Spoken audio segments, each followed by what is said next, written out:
Well, I gotta say, it feels good to be back. Originally, when I got this whole Sky Splitter Ailoren sword here, I really wasn't pushing it to the limits. I was too scared of going and wasting these swap talismans, or not necessarily wasting them, but using them all up. Just in the fact that they were so difficult to get, I was kind of nervous that, hey, if I use it, I'm not gonna be able to go back to my actual build I've been using for a while. But given that I can get these things for $5, this opens up a whole new opportunity of just going and swapping all the gear in Arcana around. So that's exactly what I did today. But before that, I did go in on the guild boss, gave one battle of the Nashir Scepter just to kind of see how well that did. And I kind of had a thought process behind this that we're going to go in, I'm going to go and just swap maybe one or two of the skills, get the actual sword chi one in there versus using the lightning. Screwed that up, but still didn't matter. But then the other one was going to be just going and dropping the flash, throwing on my Slime King, and then going in and popping in Heaven's Mark and Diego. So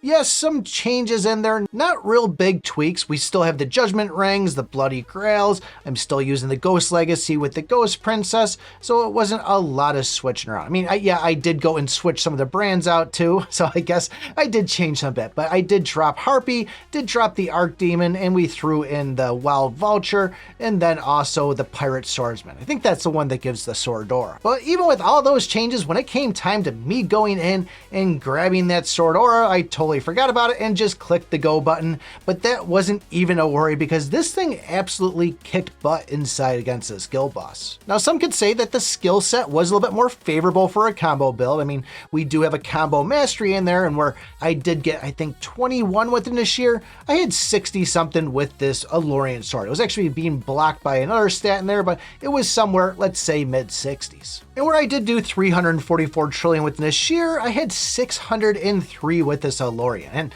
like I said, it was a little bit favorable for the combo, but still, that's a nice number to see. That's probably the highest one I've had so far. But there is still some more testing to be done. As we all know, I built the Nashir to kind of go and do better inside the guild battles and the PvP. Both of those are kind of taken up right now, so I'm gonna have to wait till the morning before we post a video about that.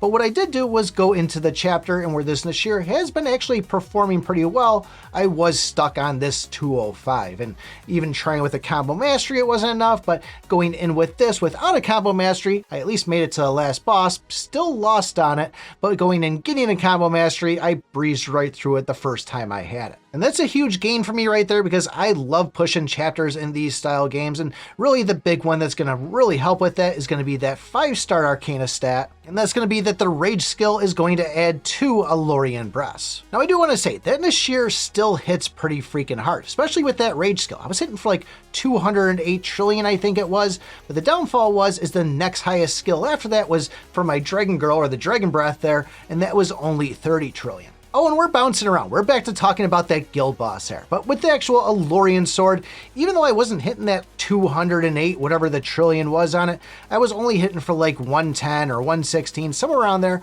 but I had multiple other skills that were hitting for close to 100 trillion. So for me, just looking at the actual guild boss and even the chapters, it seems like this weapon is performing better. And I actually have enough to go and take it up to 9 stars, even possibly 10 if I go and take some more swap talismans and bring things down, but I'm still hurting on that meteoric iron. I need about 8,000 of it, and we're sitting at about 1,000. Could spend 30,000 gems and get another 1,000, but we're a little bit away from going and getting it there, so I'm trying not to rush it too fast and just let those things come somewhat organically. But this thing feels absolutely great. I'm so excited that they added those swap talisman. Yes, they are $5. I'll write them off. We'll just keep on buying these things and eventually go through every single one of these SS weapons and really kind of find out what's going to perform best. Although I don't know if you notice, I'm driving my Cappy Veyron around while I'm using this. And if you want to know more about that, take a look at this video right here.